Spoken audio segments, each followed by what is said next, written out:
Corona से हमारे lung में प्रभाव करके न्यूमोनिया बनाता है। न्यूमोनिया का इलाज माँगता है, तो जब हम इलाज कर रहे होते हैं, तो हम वो कहते हैं पाते हैं कि उसका ऑक्सीजन कम हो रहा है। ऐसा नहीं है कि बैक्टीरियल न्यूमोनिया में कम नहीं होता था या किसी और संक्रमण में जैसे सीओपीडी में संक्रमित होता था, तो उसमें एसपीओ2 घटता नहीं था। लेकिन इसमें जब घटता है, तो हम लोग यहीं उसमें जो है जो समय चाहिए होता है इलाज का, उसमें हम लोग चूँकि जानते हैं कि 92% जो कहते हैं कि एसपीओ2 होता है, वहाँ से लेकर के 100% तक ब्लड में एक कांस्टेंट ऑक्सीजन का स्तर वो होता है, जिस पर हमारा शरीर अच्छे तरह से काम करता है। अगर 92% से नीचे, ख़ास करके 90 भी मान लीजिए आप एसपीओ2 से नीचे चला जाता है, तो अचानक हमारे अंदर रक्त में ऑक्सीजन का स्तर इतना घट जाता है कि हमारा शरीर मतलब हाइपॉक्सिया की वजह से उसके अंग प्रभावित होने लगते हैं। उस टाइम को बाई करने के लिए कि जब तक हमारी दवाएँ काम करें और हम न्यूमोनिया पर विजय प्राप्त कर सकें, उस समय हमको जो है मिनिमम 92 से ऊपर ऑक्सीजन मेंटेन करने की ज़रूरत पड़ती है। और इसीलिए होम आइसोलेशन में प्रोटोकॉल बनाया गया कि 94 या 94 से नीचे आते ही अपने डॉक्टर से बात करें। वहाँ पे जब तक आपको अस्पताल नहीं मिल पा रहा है, तब तक आप घर में उनकी सलाह के अनुसार इलाज करें। अभी ऑक्सीजन की तुरंत ज़रूरत नहीं है। हाँ, मानसिक रूप से तैयार रहें कि अगर अचानक वो 90 दवा के बावजूद, बदलाव के बावजूद अगर 90 के नीचे जाएगा, तो हमको ऑक्सीजन या अस्पताल चाहिए होगा। तो इसीलिए ज़रूरत पड़ रही है। हाँ, जैसे ही हम 4-5 दिन सही समय पे दवा का इंटरवीन कर लेते हैं, जो 5वाँ छठा दिन मेन होता है, अगर वहाँ पे इंटरवीन कर लेते हैं अपने डॉक्टर की सलाह पर, तो हम जो है ज़्यादातर ऑक्सीजन की ज़रूरत से बच जाते हैं और अपनी ज़िंदगी को भी जंग जीत लेते हैं। वास्तव में होता क्या है कि जब हम आम ज़िंदगी जी रहे होते हैं, तो हम कोई एक्सरसाइज़ नहीं करते हैं या ब्रीथिंग एक्सरसाइज़ ख़ास करके नहीं करते हैं, चाहे कितना प्राणायाम और भ्रामरी की बात की जाए। जैसे ही हम इसमें आए ब्रीथिंग प्रॉब्लम में लेकर के कोरोना के दौरान, उसका कारण ये है कहते हैं कि जब आप लंबी गहरी साँस लेते हैं, जो जिस हिस्से को आप उपयोग नहीं करते थे, आप सामान्य साँस लेते थे, उथली साँस लेते थे। अब आप लंबी गहरी साँस लेते हैं, तो डायफ्राम जो पेट और छाती के बीच में एक पर्दा होता है मांसपेशियों का, तो उसका जो उपयोग करते हैं और पेट फुला करके साँस भरते हैं, तो लंग की मैक्सिमम कैपेसिटी का आप उपयोग करते हैं। अगर आप एक्सरसाइज करते हैं, तो जो आपको बीमारी के नाम सुन कर के स्ट्रेस, एंग्जायटी होती है, वो भी कम हो रही होती है। नर्वस सिस्टम आपका रिस्टोर हो रहा होता है, आपको रिलैक्सेशन महसूस होता है और आपकी एसपीओ2 में भी सुधार होता है। अगर नहीं गिरी है, तो तब भी बेहतर है और गिरी है, तो भी कहते हैं कि उसमें सुधार हो देखा गया है। तो इसके लिए 3 फ़ेज़ हैं, एक एक्सरसाइज करने के। एक, अगर आप पीठ के बल लेटे हुए हैं और एक पेट आपने पेट के ऊपर रख लिया, एक हाथ आपने सीने पर रख लिया और धीमी लंबी गहरी साँस आपने फुलाई पेट फुलाते हुए और पूरी निकाली नाक से, फिर भरा, फिर निकाला। 20 बार आपने ऐसे-ऐसे किया, तो आप डायफ्राम का पूरा प्रयोग कर रहे होते हैं। दूसरा, जिसको आप अवेक प्रूनिंग कहते हैं। अवेक प्रूनिंग मतलब यानी कि आपको पेट के बल सो नहीं जाना है, पेट के बल लेटना है। जब पेट के बल आप लेटते हैं, तो 2-3 चीज़ें याद रखनी है कि एक तकिया आपको अपनी कमर के नीचे रखनी है, कमर की हड्डी के नीचे, एक आपको अपर चेस्ट के नीचे रखनी है और एक आपको लेग के नीचे रखनी है, फुट के नीचे। जब आप ऐसा लिखते हैं, तो तकिए 2 तकिया के बीच में जो अपर चेस्ट है और उसके बीच में जो आपका एक स्पेस मिलता है, जो बेड और चेस्ट और कहते हैं कि अब्डोमेन के बीच में रहता है।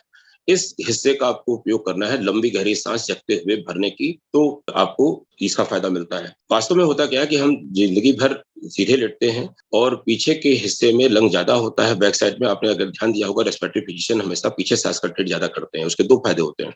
पीछे लंग ज़्यादा होता है और कहते हैं कि फ्रंट साइड में उतना कम होता है। दूसरा, कहते हैं कि अगर कोई खाँस लिया, तो उसके इन्फेक्शन की वजह से, इसलिए रेस्पिरेटरी फिजिशियन पीछे से साँस का ट्रीट करते हैं। जब आप पेट के बल करते हैं, तो वो हिस्सा जो कम काम कर रहा था, ये हवादार हो जाता है, बेहतर ऑक्सीजन का प्रवाह हो जाता है और ये स्टडी में देखा गया है कि 3 से 5% एसपीओ2 का इन्वॉल्वमेंट बढ़ोतरी में देखी गई है और ये उनमें ही दिखेगा जिनमें कम हुआ है। उनमें कैसे दिखेगा जो पहले से ही नॉर्मल है।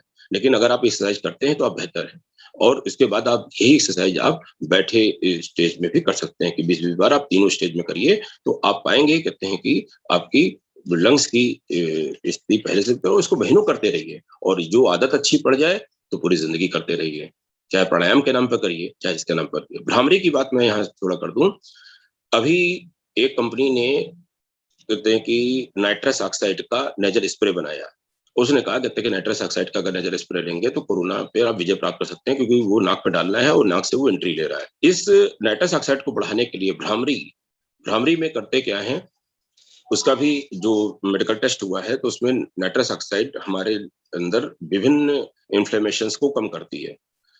ये हैप्पी मतलब कि केमिकल है, जब हमारी अच्छी स्थिति होती है तो नाइट्रस ऑक्साइड सामान्य तौर पे बनती है और अगर हम बीमार होते हैं तो वो घटती है, टिश्यू को डैमेज होने देती है, अगर घट जाने से।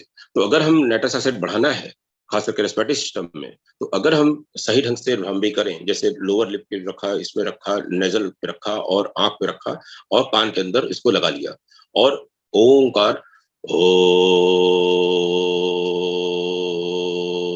एक डीप ब्रेथ लेकर के इस तरह से आवाज़ करते हैं और 15-20 बार करते हैं, तो रेस्पिरेटरी ट्रैक्ट में नाइट्रस ऑक्साइड बढ़ता है और ये भी आपको कोरोना वायरस या दूसरे पैथोजन से लड़ने में मदद करता है।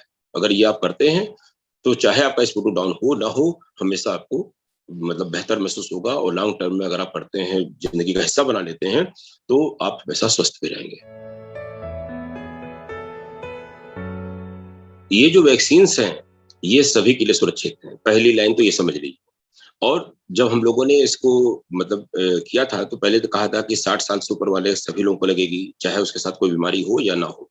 फिर हम लोगों ने उसके साथ खोला था कि 45 साल के ऊपर के, 60 साल के जो बीमार हैं, इसका मतलब है कि सारी बीमारी वालों को पहले लगवाना था। तो पहले तो ये डर निकाल दीजिए कि हमको ये बीमारी है इसलिए नहीं लगवाना है।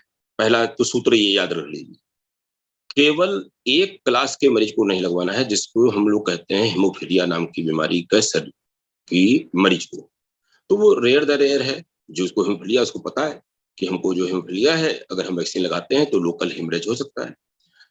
एक तो ये है, तो वो अपने जो स्टाफ है उसको बता के लगाएगा या उसको नहीं लगाया जाएगा। वो वैसे भी कहते हैं कि हेमोफीलिया का पेशेंट जो है कहते हैं कि विभिन्न संक्रमणों के लिए प्रोन होता है, तो वैसे ही वो घर में अंडरलाइन रहता है। चाहे स और कि सारी बीमारियों के लिए ये सुरक्षित है। तीसरी बात ये समझी जा सकती है कि अगर किसी को मल्टीपल एलर्जी रहती है कि साहब हम ये दवा खाते हैं तो एलर्जी हो जाती है, ये दवा खाते हैं तो एलर्जी हो जाती है, तो वो ज़्यादा से ज़्यादा इतना कर सकता है कि ऑनलाइन जाए, कोविशील्ड और कोवैक्सीन दोनों 2 ही वैक्सीन अभी तक आई हैं मार्केट में, तो कहते हैं कि उसके जो इंग्रीडिएंट्स हैं उसको पढ़ ले। अगर वो इंग्रीडिएंट्स कहते हैं कि सो कॉल्ड मैच करते हैं उसकी एलर्जी के कंपाउंड के से, तो वो नहीं लगवाए, बाकी सब कुछ करना है। उसके बावजूद आपकी निगरानी के लिए आधे घंटे तो आपको वैक्सीनेशन सेंटर पर आफ्टर वैक्सीनेशन आपको बैठाया जाता है कि अगर कोई एक्यूट परेशानी होती है तो आपको ऑब्जर्व कर दिया जाएगा।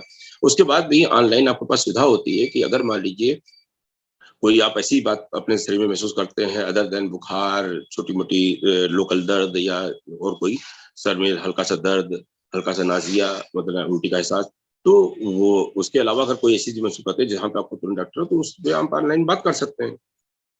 घबराहट ज़्यादा है, वास्तव में तकलीफ बहुत कम है।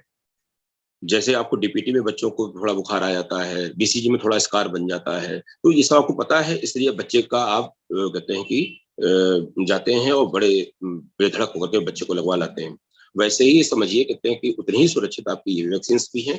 अगर आप ये लगवाते हैं, तो खुद पर कृपा करते हैं, सब परिवार पे कृपा करते हैं, समाज पे कृपा करते हैं, वर्ल्ड पे कृपा करते हैं।